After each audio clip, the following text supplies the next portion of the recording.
প্রিয় খামারি ভাইয়েরা, আসসালামু আলাইকুম। আপনারা আমার এই ভিডিওতে যেখান থেকে দেখতেছেন সবাইকে আন্তরিক শুভেচ্ছা ও অভিনন্দন। আজকে আবারও আপনাদের মাঝে একটা নতুন ভিডিও নিয়ে আমি আসলাম। আজকে আমরা আলোচনা করব অ্যানাপ্লাজমা সম্পর্কে।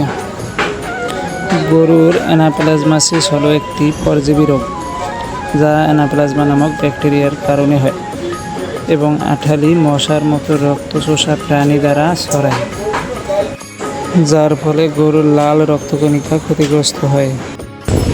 এতে করে গরুর জ্বর, রুচিহীনতা, ওজন হ্রাস দেখা যায়। এতে দ্রুত চিকিৎসা না করলে গরুর মৃত্যু পর্যন্ত হতে পারে।